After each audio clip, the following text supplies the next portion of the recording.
सो ही change UP board का result आ गया है और सच बताऊं तो सबसे बड़ा जो कंफ्यूजन मार्क्स का नहीं है, सबसे बड़ा कंफ्यूजन है कि अब आगे क्या करना है। साइंस ली थी, मार्क्स आ गए, डायरेक्शन बिल्कुल नहीं थी यार। सबसे बड़ा डेंजर फेज होता कि यार किसी ने बोला कि यार यूपी सेंड कर लो, लेकिन बहुत बच्चे जो 12th पास हो चुके हैं उनको यार इन दिनों में क्या करना चाहिए। आपके पास चाहे 30 दिन बचे हो या फिर आपके पास कितने भी दिन बचे हो, क्योंकि आपको बताया तुम्हारे माइंड में अभी भी ये सब चल रहा होगा, नर्सिंग करूँ या ड्रॉप ले लूँ, यूपी सेंड पॉसिबल है या नहीं है, लेट तो नहीं हो गए। अगर ये सब क्वेश्चंस तुम्हारे दिमाग में हैं तो ये वीडियो एंड तक देखना, आपको सारा जवाब मिल जाएगा कि कैसे पढ़ना है कैसे नहीं पढ़ना, क्योंकि आज मैं तुम्हें पूरा क्लियर रोड मैप देने वाला हूं। तो चलिए स्टार्ट करते हैं। तो इस 30 दिनों में आपको पूरा सिलेबस नहीं पढ़ना क्योंकि आपने बहुत ढंग से पढ़ रखा होगा, ठीक है। तो इस कोर वीडियो में हम बात करेंगे 11 पर, राइट, और जो एनएपी है उन पर बात करेंगे, जो इंग्लिश ग्रामर उस पर बात करेंगे।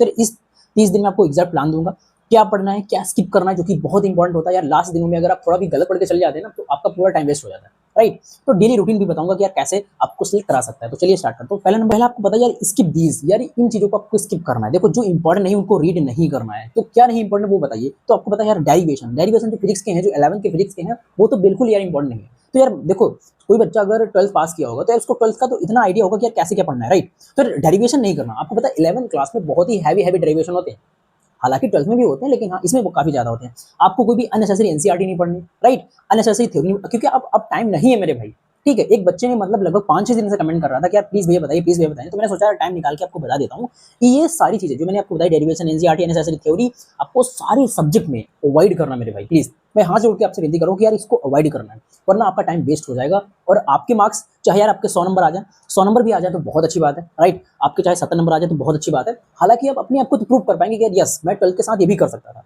राइट। तो लेकिन एक ऑनेस्ट सवाल, तुम पढ़ाई स्टार्ट करने वाले हो या फिर और ये दिन आपको वेस्ट करने वाले हो? कमेंट में लिखो स्टार्ट टुडे, ठीक है। चलिए बात करते हैं कि यार आपको क्या पढ़ना चाहिए एक्चुअल में। आपको पता है यार क्लास 11 में आपके पास बायो होगी कि नहीं, ठीक है। तो यार उसमें क्या पढ़ना, आपको पूरी एनसीईआरटी मेरे भाई नहीं पढ़नी है, और ना ही अगर आपको कोई वीडियो ये हाथ लग जाती कि यार अब पूरा आप वन शॉट से कवर कर लो तो आप भाई कुत्ते की मौत मरेंगे, आपको थोड़ा हरास लगेगा, लेकिन हाँ मैं बिल्कुल सच बोल रहा हूँ। अब आपके पास वो टाइम नहीं है मेरे भाई कि आप वन शॉट से महाधुरंधर बन जाए। किसका फायदा होगा पता है? वो टीचर जो पढ़ा रहा है, ना तो उसका सिलेक्शन हुआ होता है और ना तो आपका। क्यों? क्योंकि वो भी कुछ करना चाहता है, वो भी अपने दिमाग को बताना चाहता है कि यार ये बच्चा मांग रहा था इसको ये देना है।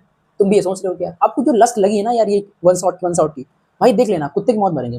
क्लास 11 में आपको पता है यार सारी एग्जाम्पल करो, अभी भी आपके पास समय है। ये जितने भी 11th हो, 11th botany, 11th zoology, botany, कुछ भी हो, 12th की बॉटनी जोलॉजी, सारे एग्जाम्पल मेरे भाई निकालो और उनको लिखो और उनको ढंग से देखो। ये बहुत ही इंपॉर्टेंट बात है, प्लीज ये बात मेरी मान लो, ठीक है। जितने भी हार्मोन्स हैं, बहुत बायो में हार्मोन, आपको पता है फिजियो हार्मोन से भरी हुई है। अब प्लांट फिजियो की बात करें उसमें भी थोड़े बहुत हार्मोन्स हैं, तो प्लीज हार्मोन्स को आपको अलग करना है। जितने भी रेगुलेशन है आपको प्लीज अलग करना है, ठीक है। जितने भी डिसऑर्डर हैं, आपको पता है अगर आप फिजियो पढ़ेंगे तो जितने भी डिसऑर्डर दिए हैं ना, आप 11th की उठा लें या 12th की उठा लें, जितने भी डिसऑर्डर आप पढ़ लेंगे, अगर आप फिजियो के डिसऑर्डर जितने भी पढ़ लेंगे तो आपको पता है यार क्या पढ़ना रह जाएगा। हार्मोन भी निपटा लेंगे, रेगुलेशन भी निपटा लेंगे। अभी मैं फंक्शन भी बता दूंगा, यहाँ पे मैं लिख देता हूँ, शायद मैंने फंक्शन लिखा होगा, नहीं लिखा है, ठीक है मैं लिख देता हूँ यहाँ पे, all disorder regulation plus function, ठीक है। अब बताओ आप अगर जब भी फिजियो स्टार्ट करोगे तो आपने रेगुलेशन प्लस फंक्शन निपटा लिया होगा, अच्छा डिसऑर्डर भी निपटा लिया होगा, तो क्या रहेगा?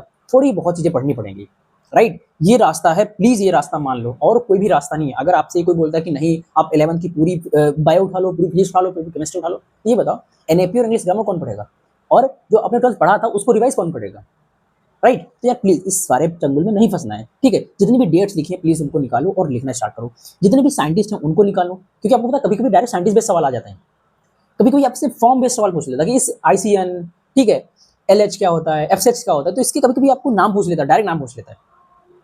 जितने भी साइज लिखे हैं, कभी कभी आपसे साइज पूछ लेता है कि यार बताइए कि माइकोप्लाज्मा का साइज कितना होता है, ठीक है। तो कभी कभी आपसे साइज भी पूछ लेता है, ठीक है। ऑल डिस्कवरी आप निकालो और जितने भी कीवर्ड हैं वो निकालो। कीवर्ड का मतलब कि जो वर्ड बार बार आ रहा है, राइट। आपकी जैसे कि बहुत सारे ऐसे वर्ड है ना वो बार बार आ रहे हैं। आप अगर साइटोलॉजी पढ़ेंगे ना तो उसमें मैं कुछ तुमको बताऊंगा कीवर्ड। टेलीग्राम अगर ज्वाइन नहीं कर रखा तो उसमें मैं ज्वाइन कर लो तो उसमें आपको बताऊंगा कि कैसे क्या कीवर्ड होते हैं, ठीक है। अब ठीक है, तो आपको बायो में समझ में आया होगा, राइट। चलिए अब हम बात करते हैं केमिस्ट्री की। आपको पता है बहुत सारे बच्चों की जो केमिस्ट्री है ना बहुत ही खराब होती है। खराब का मतलब ये कि उनको ना ऑर्गेनिक समझ नहीं आती। इसी बच्चे ने कमेंट किया था कि भैया ऑर्गेनिक तो आती नहीं, आप क्यों करा रहे हैं, ठीक है। मानता हूँ तेरी बात में कि ऑर्गेनिक नहीं आती, लेकिन जैसे भी तेरे एग्जाम में अगर आ गई ऑर्गेनिक तो क्या करेगा बता? तो मेरी वीडियो पे आएगा, बोलेगा कि यार भैया मैं तो ऑर्गेनिक नहीं पढ़ा था। तो प्लीज यार सारी चीजें पढ़ के जा। तेरा टाइम, हमको पता है कि तुम टाइम ना कहाँ वेस्ट करो, रील्स में, ठीक है, इंस्टाग्राम पे, फेसबुक पे, व्हाट्सएप पे अननेसेसरी चैटिंग कर रहे हो, तो भाई कुत्ते की मौत मरोगे, बिल्कुल मरोगे, और हमको ज्ञान देने की जरूरत नहीं है मेरे भाई, राइट। तो यार केमिस्ट्री में क्या पढ़ना है आपको, 11th क्लास की आपको जितने भी नियम है उनको निकालो, जितने भी फार्मूलाज हैं उनको निकालो और उनके बारे में देखो कि यार ये फार्मूला क्या कहता है, ये कहाँ पे अप्लाई होने वाला है, ठीक है।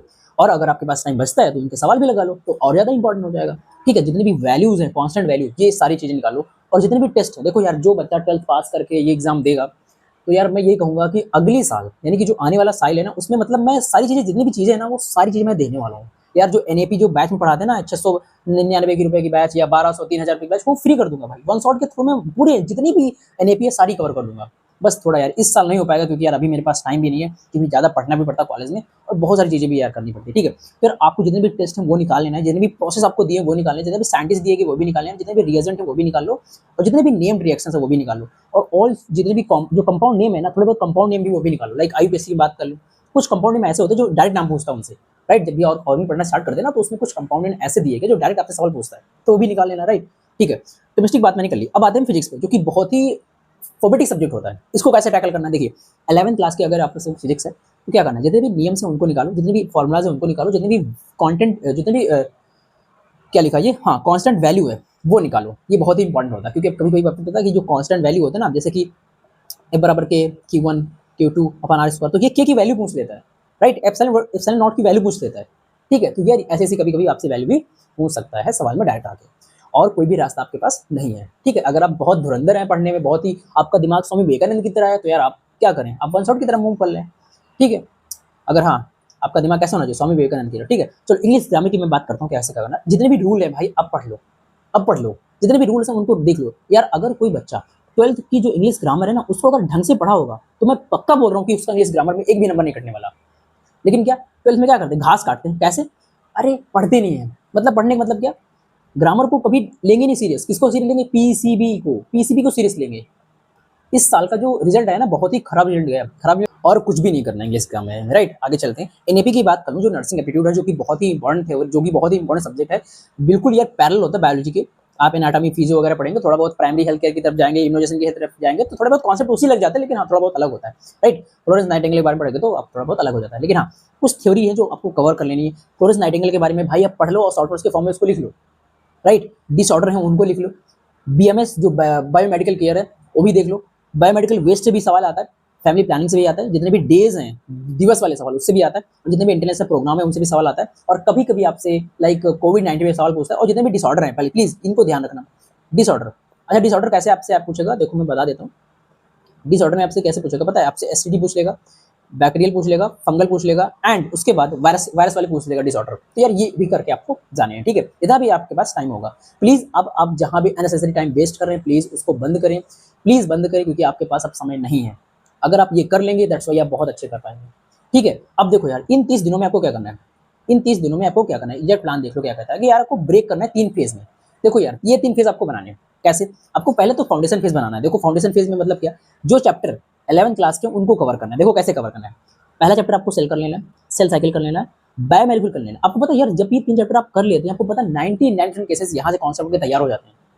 आप कोई भी चैप्टर आप जब पढ़ने लगेंगे ना तो आपको जल्दी रिकॉल होगा, क्योंकि आप कुछ मतलब जितने भी कॉन्सेप्ट ना यहाँ पे बता देते हैं। अगर हाँ किसी अच्छे टीचर से पढ़ेंगे तब, अगर आप एस एस मित्तल से पढ़ेंगे तो मैं इतना कह रहा हूँ आपको बायो कनेक्ट करके पढ़ा देंगे, पक्का बता रहा हूँ। लेकिन हाँ हिंदी मीडियम से नहीं है, लेकिन यार हिंदी और इंग्लिश कुछ होता नहीं है। लैंग्वेज लिखी गई है, बायो में भी एक लैंग्वेज होती है, फिजिक्स में भी एक लैंग्वेज होती है। अगर कोई बच्चा ये कहता है कि नहीं हिंदी बताओ इंग्लिश में बताओ, तो मैं ये पहले बोल रहा हूँ कि यार उसका सिलेक्शन नहीं होने वाला। क्यों, क्योंकि यार वो हिंदी इंग्लिश करता रह जाएगा। भाई जिससे भी पढ़ने का मौका मिल रहा है, अब तुमको क्या लगता है यार इंग्लिश इंप्रूव नहीं करोगे तो क्या होगा, कुत्ते की मौत मरोगे। अब वो यार मतलब मैं थोड़ा गलत बोल रहा हूँ लेकिन माफी चाहता हूँ, लेकिन हाँ प्लीज यार ये सब मत बोला करो भाई। अभी आपका टाइम ना आप इधर उधर वेस्ट कर दोगे, इंस्टाग्राम पे रील्स में चैटिंग में इधर उधर वेस्ट करोगे, लेकिन इंग्लिश नहीं सीखोगे। क्यों, क्योंकि आपको सीखना नहीं, आप तो धुरंधर हो ना पढ़ने में, आप नहीं करोगे क्योंकि आप बहुत बड़े महान जाता हो ना भाई, मरोगे कुत्ते की मौत, पहले बोल रहा हूँ, ठीक है। तो यार बायो में इतने चैप्टर कर लेना। केमिस्ट्री की देख लो, पीरियोडिक टेबल बहुत ही इंपॉर्टेंट है, एंड उसके बाद मोल कॉन्सेप्ट बहुत इंपॉर्टेंट है, केमिकल बॉन्डिंग प्लीज कर लेना, इससे थोड़े बहुत कॉन्सेप्ट आपके तैयार हो जाएंगे। और आईयूपीएससी बेसिक जो जीओसी वो भी पढ़ लेना, ठीक है। फिजिक्स में बात करूँ तो अगर आपके पास टाइम है तो बेसिक मैथ पढ़ लें, लेकिन हाँ कैनेमेटिक्स और यूनिट डायमेंशंस डब्ल्यूपी और ग्रेविटेशन आपको कर लेना, ये बेसिक चैप्टर है आपके कहाँ के, तो 11th क्लास के, राइट। अच्छा ठीक है, इंग्लिश ग्रामर में पार्ट ऑफ बहुत बेसिक है, और ये नर्सिंग प्रोफेशन इन इंडिया, ये मैंने आपको बताया कैसे, ये आपका फाउंडेशन फेज रहेगा, इसको आपको पहले फाउंडेशन फेज में निपटा लेना, ठीक है। ये हाई लिंक पोर्शंस होते हैं, 11th क्लास में बात कर रहा हूँ, राइट। चलिए अब डे 20 में देख लो, जब भी 20 दिन बचेंगे तो आपको मॉक टेस्ट लगाना है। अब देखो मॉक टेस्ट आपने क्लास 11 12 तो कवर कर लिया, अल्टरनेट डे पे लगाना है। एफएसटी आपको फुल सिलेबस से आपको देना। अगर आपने ज्वाइन नहीं किया तो तिवारी क्लासेस की जो अभी टेस्टीज आई है वो ज्वाइन कर लो। हाँ, कोई मेरी फंडिंग नहीं है, लेकिन आपको मैं एक बड़े भाई के नाते बता रहा हूँ कि यार मैंने उनकी टेस्टीज देखी है। और एक मैं चीज़ पहले क्लियर करना चाहता हूँ कि यार पता है आपको ऐसा लगता है कि यार विजय सर के जो वीडियो है उन पे बहुत ज़्यादा व्यूज आते हैं तो ये अच्छा पढ़ाते हो। भाई बिल्कुल चीप लेवल के कॉन्सेप्ट होते हैं, जो उनको भगवान मानते हैं ना। अब मैं अगर मैं बोलने लग जाऊँगा तो आपको बुरा लग जाएगा, क्योंकि आप बहुत बच्चे तो अटल बैच से हैं। आपको पता है सिलेक्शन रेट, उनके सिर्फ 1 लाख सब्सक्राइबर हैं तिवारी सर के, लेकिन उनका सिलेक्शन रेट देखो भाई, बहुत देखो सिलेक्शन रेट देखो उनका। मतलब वो बच्चों की इतनी मदद करे जिसका कोई जवाब नहीं। लेकिन हाँ, अगर बच्चा अभी अभी अभी जब टाइम आएगा ना पेपर का, तब अगर विजय सर किसी बच्चे के पास कॉल कर देंगे तो उसके भगवान बन जाएगा, फिर वो अपने माँ बाप को भूल जाएगा, जबकि पैसे आपके माँ बाप ने लगाए थे, राइट। तो यार ये मतलब आपको इमोशनल हैरेसमेंट करना, इमोशनल ब्लैकमेल करना, I think that it is very bullshit for you and whenever you will do that's why I think that your mind is bullshit, right. तो प्लीज अवॉइड दिस थिंग्स। तो यार alternative पे आपको लगाना है फेस्टी। आपको एक ट्रैक सिस्टम मैं बता रहा हूँ वो करना है। देखो जब भी आप अल्टरनेट डे पे अपना मॉक टेस्ट लगाएं, लेकिन उससे जरूरी है कि उसका एनालिसिस करें। कैसे करना है, आपको रॉन्ग क्वेश्चंस को देखना है और कॉन्सेप्ट भी देखना है कि कॉन्सेप्ट कहाँ पे वीक है, टॉपिक भी देखना है कि किस टॉपिक से आया है। अच्छा ये बात क्या होगी, अभी मैं आगे बताऊंगा। शायद एलओसी और एलओटी के बारे में मैंने यहाँ पे डिस्कस किया है कि नहीं डिस्कस किया, लेकिन बता देता हूँ कैसे क्या होता है एलओटी और एलओसी। देखो आपको पता है कुछ बीमारियां होती हैं एक स्टूडेंट के अंदर, हमारे अंदर भी तो आपके अंदर भी होंगी। कौन सी बीमारियां, देखो यहाँ पे LOC and LOT and SMS.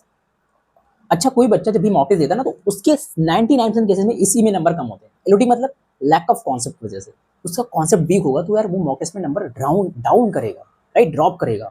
क्या करना चाहिए उसको, उसको एक चैप्टर दोबारा पढ़ना चाहिए और रिवीजन पे ज्यादा फोकस देना चाहिए, राइट। अच्छा एलओटी ऑफ टाइम्स यानी कि लैक ऑफ टाइम। अच्छा टाइम कैसे आपका कम हो जाता है, क्योंकि आपको सीक्वेंस नहीं पता अटेम्प्ट करने का, राइट। सीक्वेंस क्या होना चाहिए, देखो सीक्वेंस क्या होना चाहिए मैं बताता हूँ आपको। पहले तो आपको बायो करनी है, अगर बायो भी लेंदी लग रही तो एनएपी कर लो भाई, एनएपी लेंदी लगी तो इंग्लिश ग्रामर कर लो भाई। और आपको पता है सबके बाप तो यही है, फिजिक्स और केमिस्ट्री। तो आपको क्या करना है, ये सीक्वेंस फॉलो करना है। फिजिक्स को आप लास्ट में भी रख सकते हैं, आपको अगर पसंद है तो, ठीक है। इसमें क्या होता है, सिली मिस्टेक्स कैसे होती पता है, आपने चैप्टर को रिवाइज तो किया था लेकिन ढंग से रिवाइज नहीं किया। अच्छा कैसे करोगे, मेमोराइजेशन से करोगे, बहुत ही इंपॉर्टेंट है। तो ये आपको ये सीक्वेंस फॉलो करना है। लेकिन आपको सच बताऊं यार, देखो आज तुम्हारे मार्क्स मैटर नहीं करते, तुम्हारी नेक्स्ट डिसीजन मैटर करती है। अगर आज तुमने सही डिसीजन ले लिया तो यार नेक्स्ट डे तुम्हारा सिलेक्शन हो सकता है। फिर भी अगर डिले, अगर फिर भी आपने डिले किया तो आपको रिग्रेट मिलेगा। लेकिन ये सारी मिस्टेक्स नहीं करना, ठीक है। अब आगे बात करें तो लास्ट 10 की बात करें तो यार एग्जाम मोड क्या होता है, आपको इसमें रिवीजन करना है, एफएसटी लगाना है यार, ये देख लो एफएसटी लगाना, हाई लिंक टॉपिक्स को पढ़ना है, मेमोराइजेशन करना है और स्लीप अपनी 8 आवर्स की मेंटेन रखना है। आपके लिए बहुत इंपॉर्टेंट है। अगर आप अपनी स्लीप्स को 8 आवर मेंटेन नहीं रख पाएंगे तो आप जितना भी पढ़ेंगे वो हजम नहीं कर पाएंगे। आपको पता है हमारे अंदर 2 ब्रेन्स होते हैं, सॉरी 2 डाइजेस्टिव सिस्टम होते हैं, एक तो जो खाना हजम करता है, एक जो हमारे कंटेंट को डाइजेस्ट करता है, वो कौन होता है, हमारा ब्रेन। अब बहुत बच्चे कह रहे हैं कि हमको डर लग रहा है, तो प्लीज इस टाइम पे शांत रहना स्टार्ट करो। जितना ज्यादा आप काम रहेंगे ना, आपको पता है यार तालाब में मछली वही फंसती है जो अपना मुंह खोलती है। क्योंकि यार बहुत ज्यादा अगर हम अननेसेसरी बोलेंगे, आपको पता है आपकी बोलने से भी बहुत ज्यादा एनर्जी खत्म होती है। तो प्लीज आप कम बोला करें इस समय। 5 घंटे की एनर्जी खत्म हो जाती है अगर आप ज्यादा बोलेंगे। 5 घंटे तक आप सस्टेनेबल काम नहीं कर पाएंगे। ये मैं नहीं कहता, ये रिसर्च करते हैं इंडियन एक्सप्रेस रिपोर्ट, राइट, ठीक है। तो यार अब 30 दिन का मैं डेली रूटीन आपको बता दूं, तो आप कब कितने बजे उठेंगे, 6 से 7 बजे के बीच में उठ जाएंगे। एटलीस्ट आपको मैं बता रहा हूँ 15 घंटे की पढ़ाई करनी है। कितनी घंटे की भाई, 15 घंटे की पढ़ाई करनी है। कितनी, 15 घंटे की पढ़ाई करनी है। आपने जितना 12th में पढ़ा उससे ज्यादा यहाँ पे भयंकर पढ़ना पड़ेगा, राइट, क्योंकि आपकी 11th वीक थी, ठीक है। 30 दिन का प्लान देखो, आपको 6 से 7 बजे के बीच में उठ जाना है और स्लॉट बनाना 3। मॉर्निंग स्लॉट में आपको जो अच्छा लगता है वो रख सकते हैं। मैंने क्या रखा है, रिवीजन प्लस मेमोराइजेशन रखा है। किसी बच्चे को रिवीजन, मैंने मतलब हर बच्चे को एनालाइज किया, उसके अकॉर्डिंग बता रहा हूँ। आप सुबह उठेंगे तो उसका रिवीजन कर ले और मेमोराइजेशन कर ले, मेरे भाई बहुत ही इंपॉर्टेंट रहेगा आपके लिए। आपने कुछ भी रिवीजन किया लिखते हुए और उसका मेमोराइजेशन कर लिया, आपको पता है 2x ज़्यादा आपको याद रहेगा, ठीक है। स्लॉट नंबर 2 में क्या करना है, आफ्टरनून की बात कर लूँ तो यार एमसीक्यूज प्रैक्टिस करना है, स्पीड आपको इंप्रूव करनी है, ठीक है। और स्लॉट नंबर 3 में नाइट वाला जो स्लॉट है उसमें क्या करें, मॉक टेस्ट आपको देना है, एनालाइज करो, मिस्टेक्स देखो और अपनी गलतियां लिखो, ठीक है। और एक चीज में टोटल फोकस्ड होकर आपको स्टडी देना, टोटल फोकस होकर स्टडी करना। कितने घंटे, 10 से 12 घंटे, जो आपके लिए इनफ है और इफेक्टिव भी है, और फोकस होकर करेंगे तो आपको रिजल्ट भी अच्छा मिलेगा, ठीक है। तो यार मैं यही बोला चाहता हूँ कि यार आज से आप टाइम वेस्ट बंद करो, स्टडी अपनी स्टार्ट करो मेरे भाई। टारगेट अपना क्लियर रखो कि यार हमको इतने नंबर लाने हैं कैसे भी करके। अगर आपकी 11th वेस्ट है अगर आपको ये लगता है किसी कोई कहता है कि नहीं 110 आ जाएंगे, तो मैं नहीं कहता कि आपके आ जाएंगे, वो आपको मोर बना रहा है, आपको हिप्नोटाइज कर रहा है। और कमेंट में लिखो यूपी 2026, ठीक है, यूपी 2026। याद रखना, रिजल्ट तुम्हारा फ्यूचर डिसाइड नहीं करता, एक्शन तुम्हारा डिसाइड करता है सब कुछ। तो अगर इस वीडियो से तुमको थोड़ी भी क्लैरिटी मिली हो तो चैनल को सब्सक्राइब कर लेना और वीडियो को लाइक कर देना, जितने भी दोस्त हैं उनको शेयर करना। Thank you.